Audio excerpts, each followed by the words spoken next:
Uh, Thank you, Professor Halliday, for agreeing to do this interview for us. Pleasure to be here.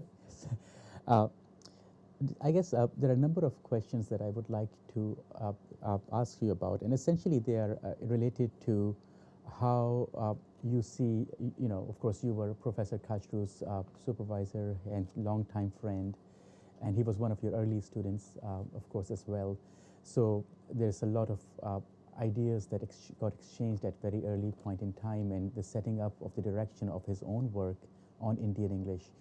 And in this context, I was wondering, at the time at which Professor Kachru was working with you, the ideas about language that we have today were very different. I mean, people had different conceptualizations of language at that time. They were working in different traditions. I was wondering if you could tell us a bit more about the academic and linguistic context of that time, and how the work by Professor Kachru on World Englishes and Indian English fit into that spectrum of work at that time, and how then it evolved out of there. Right. Yes, as you say, he was my student, which was great for me. But he was, before that, he had been the student of Professor Firth, J.R. Firth, and I would like to stress the important factor here is that both of us were Firth students. I did my doctorate started it off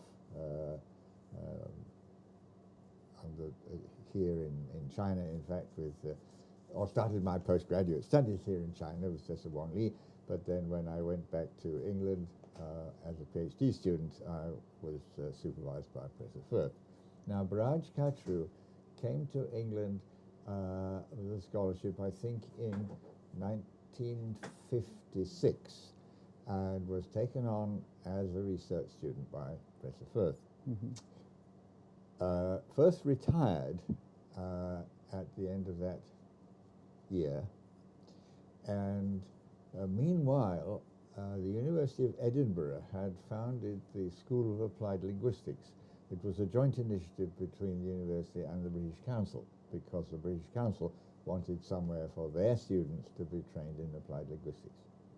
So that was under the direction of J.C. Catford, Ian Catford. And Ian knew that Firth was just retiring, and so he invited Firth to spend a year after his retirement joining in the very first year of courses at the School of Applied Linguistics. And Kachru came up with Firth. Now, I joined the University of Edinburgh in 1958 and was myself teaching partly in the Department of General Linguistics and partly in the School of Applied Linguistics. So that's when I first came across Kachru. Now, Firth himself, as you may know, had been teacher, professor in what was then India, now Pakistan, in Government College Lahore. And he had become extremely interested in Indian languages, but also in English around the world. And Firth's very strong conviction was of a language as a variable system, lots of varieties of different kinds. He himself was interested in what we later came to call registers. He called them restricted languages because he was focusing on those which were much more restricted. But he also became very interested in during his experience in India with the English as it had evolved in the Indian context. And so he was very pleased that he got a student that he recognized was a very brilliant student who was interested in precisely this topic, namely the study of Indian English, proper linguistic-based study of Indian English. So that was essentially a major input. So I say that it was very much in line with Firth's own thinking. He would not accept the notion of a language as a single system. Right. And he had all kinds of aspects of the general picture that he was building up, which, so to speak, resonated very well with Braj's interest in the nature of Indian English. And so, of course, I was very pleased to be able to help after Firth then finished in Edinburgh and I took over. Brudge then was effectively my first PhD student, although he didn't actually finish first. he was overtaken by Hanna Olatowska, a very brilliant Polish student who later on became professor in the University of Texas. But he was essentially, enrollment, he was the first. And really enjoyed discussions with him.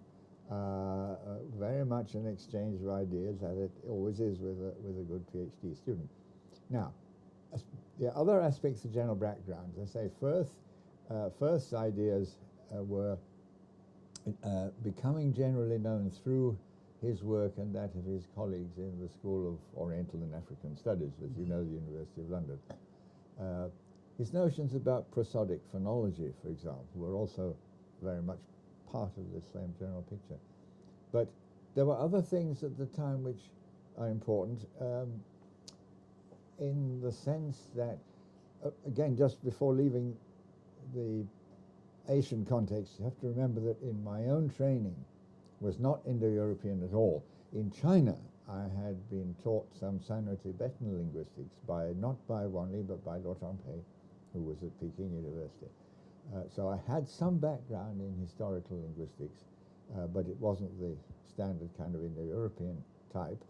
But that was part of the environment of linguistics at the time. Obviously, the strand that had come through from, essentially from the 19th century through through comparative philology, as it was called at first, and still was in some places. So that was nothing. Then in my own background, of course, was the strong connection with a Marxist thinking about language. I had myself been part of a very lively group working on the general notion of what was a Marxist theory of language, and that involved components, for example, the notion that it was important to recognize all the varieties of language, many of which tended to have a very low profile in those days, sort of non-standard varieties, languages other than national languages, things like Indian English, which would not have been on the agenda at all for most people's thinking, working class dialects, rural dialects, unwritten languages, all those which, as I say, were not typically the domain of mainstream linguistics, was very much part of our thinking from that angle as well. I think perhaps one more component was that, again with Firth and with Wan Li in China, a sense that unlike the mainstream of structuralist linguistics as it was evolving that time, particularly in the United States, for Firth, linguistics was a study of meaning. So that, that, as it were, was very much part of the picture from all the different sources that I came from. The centerpiece, as it were, of linguistics had to be the notion of meaning and the study of meaning. And that also then was part of the, as it were, the resource that Brudge Kachru was working on in his notions of Indian English. Of course, you had to look at forms of expression, the phonology, the morphology, syntax, so on. But essentially what you were looking at is some, if you want to put it in a fancy word, you could say some re-semanticization of English as it moved into these other contexts. Right. So in that terms of what Brudge was trying to look at, re-semantization of English in different parts of the world, and for his own work on Indian English, how does that relate to your own work? So how do you see SFL and systemic functional linguistics and theories of language that are much more semiotically oriented to relate with to the work on world Englishes? Yeah. Yes, okay, let me start from that point again, that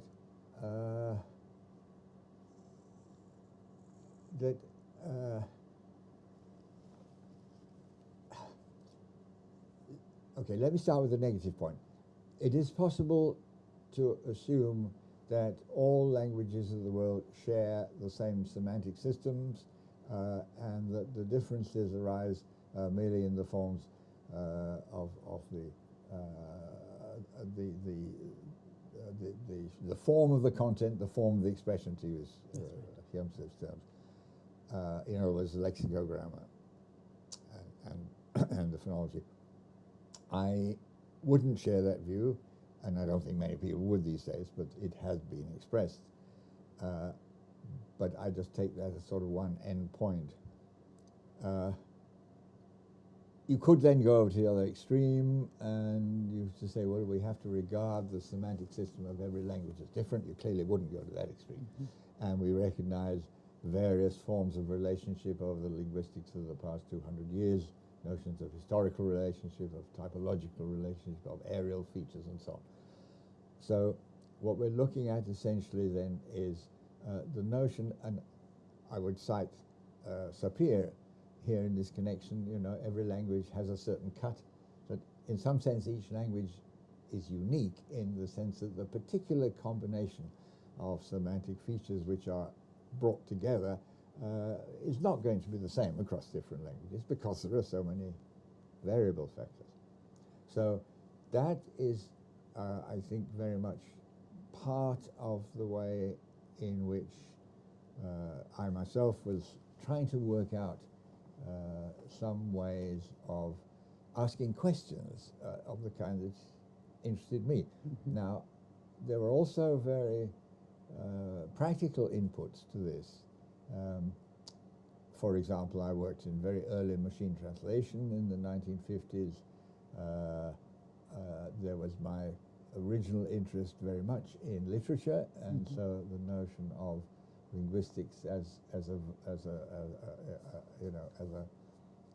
abstract tool, if you like, for the study of literature, literary texts, and then the language teaching interest, because I myself, having learnt Chinese very much as a foreign adult, I was 17 when I started it, then became a teacher of Chinese, likewise to English-speaking students who were facing it for the first time as a new language. And that is a very different situation from, say, teaching those who have been studying the language from primary school or something like that.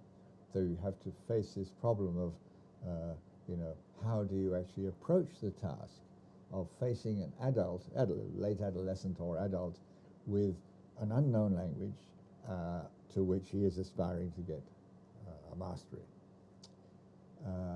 So all those, in a sense, were part of my own history, but very much went into the making of, or the evolution over the years of my own ideas, as you say, came to be called systemic functional linguistics after quite a long time. And so that was a very long process, and those very, I was going to say practical, that's misleading in a sense, because some of them were also research-oriented, like work on literature. But what I've tended, as you know, to call a pliable sense, that I was looking for some sort of an approach to language which would be applicable in contexts of that kind. Some of them very practical, others much more theoretical, research-oriented. Now, again, coming back then to the point about the world Englishes, it seems to me that, again, this notion that, yes, we have to look at forms of expression. Little parenthesis, in fact, about my own background here. See, when I worked with Wang Li in Guangzhou in 1949, 1950, he was engaged in a dialect survey of the Guangdong dialects. Kingsley sort of slightly referred to it briefly this morning. And I joined in on this. Now, I joined in part in the phonology, which I love doing, and he interestingly enough, he took me on as a specialist in tone systems, because I had to learn tone languages from the outside, as it were. So So we had to get all these local Guangdong dialects, of course, had different tone systems, and Chinese dialects vary enormously in this respect. But I also, on my own, wrote a grammar questionnaire using Cantonese, because Cantonese was the common language, standard Cantonese was the common language. All these people were studying in Canton, but they all had their own small town village dialects. So I used Cantonese as the language of the survey, had worked out a long questionnaire in order to get their variants in the in the grammar, well, in the lexicographer, let's say, different lexicon quite often, and also different grammatical structures. Now, in general, if you're looking at a language area like Guangdong, which, again, as Kingsley was saying, is immensely complex, at least in those dialects which would be classified under the general heading of Cantonese, you would expect to find a high degree of semantic equivalence. Would be generally true of a language area. Although even that, and this is, I came into this also that I was puzzled, actually sometimes working in this dialect survey work with the with the dialect speakers, that there were places where the systems were not actually matching, and it seemed to be semantically there was a distinction.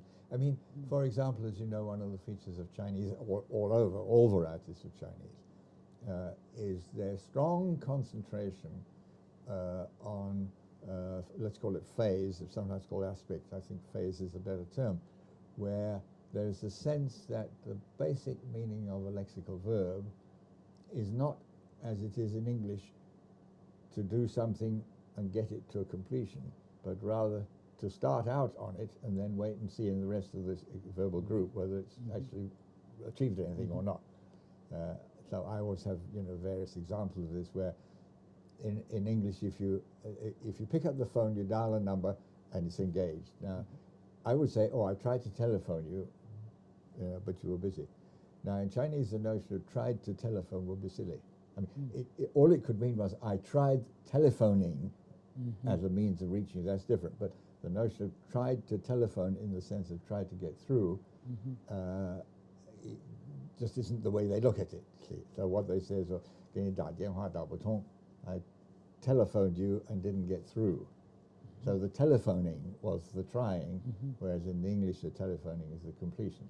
Now, all the dialects have aspect systems of this kind. Cantonese works very differently from Mandarin, and I got the idea that some of these little dialects also had some amount of variation in this kind of system. Now, this is getting on far too long, I know. No, but very what I want to say is, you see, now it's the same, it then relates very much to the World English's question, is how do you recognize when you are moving across, not just from variants in the lexicon or the grammar, but across variants in the meaning system, in the semantics. And, it's clear that, like, say, if you go from the Indian subcontinent to, say, East or West Africa, then you're going to find differences, because the semantics of the original language, of the mother tongue, is very different. Now, I haven't followed this up at all. As you know, it's not a field in which I have ever worked. But it seems to me that it is very much this question of to what extent do we have to think of all these varieties of World English as having their own semantic systems to which, in some way or other, the lexicogrammar of English has been adapted. Right. So I think that it's very congruent, as it were, with the basic approach that we've been trying to develop in systemic functional theory. Right, right. So how would you see that in terms of being integrated into descriptions of Englishes from a systemic perspective? So would you think that the networks already have the potential of describing these semantic variations within World Englishes? Or do you see that it will have an impact on how we see the networks as they're grounded in descriptions of English coming from monolingual speakers versus from World English's perspectives? I think that's a very fundamental question. I mean, again, I would say, as always in comparative work, you don't pretend that you don't know anything, as it were, and start right from the beginning again. There's nothing wrong as a strategy, it seems to me, with saying, all right, here we have representations, networks of particular varieties or variety of modern English. Let us see where it breaks down. Does it, in fact, give a good picture? I have to change the realization statement, certainly, but you know, do I have to change the network? I mean, examples have been coming up since early work of Lebov, which seem to assume, for example, that something like the tense system of English was going to go across all varieties, even if it didn't look very much the same. There are early examples of Black English and so on. But of course, those are, in my view, quite different systems. So you wouldn't, if you said, I will take over the tense system network from English like mine, let's say, and try and apply it all around the world, you miss a lot of very basic facts about those parts of the world where English has become aspectual I mean, where the model of time is aspect-like rather than tense-like, or some mix. Well, most places it's some mixture of the two, but you get different mixes. So I think in that kind of thing, I would say, yes, borrow what you can, because a lot of it will work. So you don't sort of pretend nothing's been done before, but don't be stuck with it, and be prepared. Like Christian Matheson's work, for example, on multilingual descriptions, where he takes, he's been working on English, Chinese, and Japanese, where he says, all right, we look at some of these, we can in fact write the same network for certain parts of the grammar because the system appears to work the same way. Others, we have to tweak it or simply start again, or we have to just add a new network for something which is there in one language and not in the other, like certain kinds of question in Chinese, for example, which systems which don't exist in English, tense systems in English which don't exist in many other languages. So in a sense you could, I think you have to be prepared to think in terms of all three options, that in some cases you will be able to say, okay, this network will stand. There may be a language which, you know, has a very similar system of personal pronoun, for example, person system, or it may be very different. You may be able to make a minor modification and say, well, this is roughly covering the same domain, but it doesn't work quite the same way. Or you may have to start with something quite different. As I say, I would think of this as something which is, insofar as you're working with the content plane, it is going to be, as it were, driven by the notion that linguistics is a semiotic system, that is, it is a theory of meaning, which is, as it were, the underlying force that drives the working of the system. That would be my view. Right. So in that sense, I guess that leads us to the next question that I had up here anyway. You know, much of the work, of course, there are major exceptions, of course, Professor Kachru's work himself, Yamuna Kachru's work, and a few other people who have much more semiotically oriented. A lot of, you know, of course, Professor Kachru, after graduating from with you, moved to the U.S., and this was, of course, in the heyday of Lebovian variationist sociolinguistics work happening in the U.S. So, to a certain degree, when we look at the current work on world Englishes, we find a very strong structural orientation. You find descriptions of varieties of Englishes that are essentially dialectal descriptions of you know, syntactic variation, morphological variations, phonological variations, with very little discussion of meaning. So in that sense, there seems to have been a move away from where Professor Kachru came from and to where some of that work is now moving into. How do you think that impacts the potential contribution that world Englishes has to make to a theory of language? because one of the strengths of looking at world Englishes is how English being adopted as a mother tongue or a second language or a third language or a fourth language around these different parts of the world, or as evolving as creoles and pidgin languages in different parts of the world, has a extremely vast canvas to draw from, and represents all these different kinds of variations in human social relationships and interactive patterns, which don't necessarily get drawn into these descriptions, which are asemantic. So do you think, how do you see the contributions of world Englishes being positive or perhaps a bit stifling in our descriptions of or understandings of language? Yes, good question. Now, I hope you will also bring this up with Ruqaiya in relation, under particularly two headings.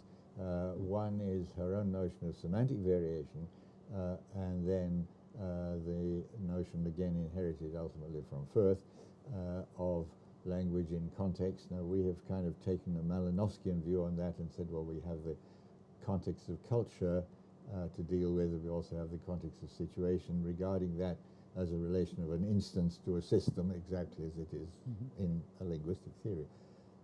I'll just say a little bit, but as I say, I think I hope she will say something on both those topics. The background there, I think, is you're right. I mean, it is very important. Lebov really opened things up because he showed us how to do it. He showed people how to do research in this kind of area, which is extraordinarily valuable. And he also showed, particularly in that paper with Weinreich, there were three writers, Weinreich, Lebov, and who was the other one? I know, but I'm getting too old.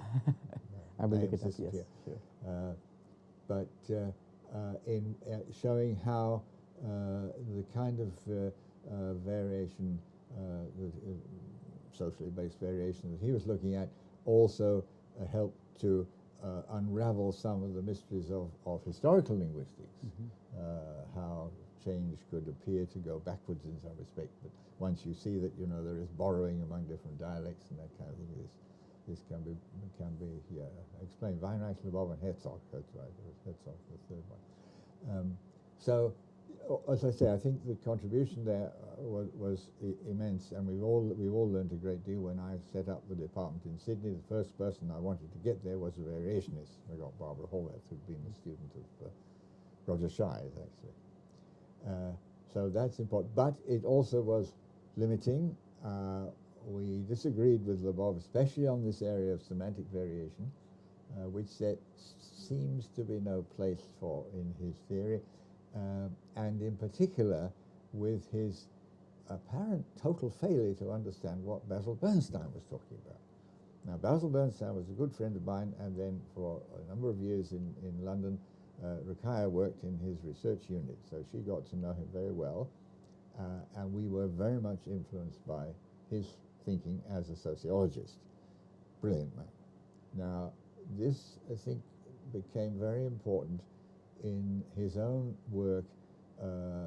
Originally he called it code theory, and that was universally misunderstood, so he talked about sociolinguistic coding orientations, which sounded more kind of fancy, and was perhaps a little more explicit, let's be fair. And I mean, the essential point there was that if you have a hierarchical society, well, all societies are hierarchical in some sense or other, but social hierarchy, as for example you would find in modern England, where Basil was working, you have to be prepared to find that there are, so to speak, different groupings of semantic resources which are called on in certain situations by different sections of the population. It's not like saying that one section of the population simply doesn't know something the other section does. No, they both control these resources, but they deploy them very differently. And in particular, his original opposition goes back to the 1960s. When I first met Bernstein in 1960, he was already working on this, was that this particularly in a British context was a class variable such that what he called the restricted code, which again, it's an unfortunate term. It led itself to a lot of misunderstanding, which was, as it were, the casual speech code of everyone in society, tends to be extended further in working class contexts, so that when their children get into school, they're not prepared to move into classroom talk, which is in the elaborated code, which the middle class student is typically already well versed in and prepared for. Well, now, Rukai, well, she's here already. I've already said you're going to be brought in on these topics, so I'll just say very briefly, she, as you know, did a major sociolinguistic research project in Sydney in the 80s, in which she actually investigated this. Basil had only kind of questionnaire-like data, okay, as a start, but you know the limitations of questionnaires. So Rukai went in for natural data recording mothers with small children, and using advanced statistical methods for this, and showing that, to cut it all short, yes, clearly Basil was right. Now, the point is this, that this, let's generalize this and say some kind of codal variation in the Bernstein set is not either dialect or register in the very strict sense. If you look along the, we do this in various diagrams, that, you know, kind of instantiation climb from the system to the interest. It's very high level. It's very much towards the system end. It's almost, you are switching into a different semantic system for, as you're going between the two codes. And it has to be brought in, again, one of her very earlier papers on code, register, and social dialect was a clear attempt to kind of sort out these differences. Now, it seems to me that this aspect, and again, the general notion of semantic variation of this kind needs to be brought into the world English context, because it seems to me that you've got a lot of different variety, a lot of different factors at work here. I mean, you've got those situations in which, in certain former colonies, it has tended to be the most disadvantaged people who have flocked to English as a way of improving their lot. So what has that done to the English of that region? In other respects, it may be different. In other respects, the English may have gone rather at the top, or only, it's always gone at the top as well, but only at the top. Has there been any impact between these two ends of the social spectrum or not? So it seems to me all these questions cry out for the kind of research which is possible under this general heading of world Englishes, and what it seems to me be a very natural extension of what Braj Kachru was doing in the first place. Absolutely. Good. I think I'll just ask one last question, which ties into what you have just said. When you talk about the restricted code and the elaborate code and the implications of it in relation to understandings of world Englishes, but also in relation to empowerment of a particular social class and group of peoples, if we look at world Englishes as they're spoken in common sort of ways around the world, we might think of them as restricted everyday discourses. How do you see the implication of that work then in relation to education and knowledge building?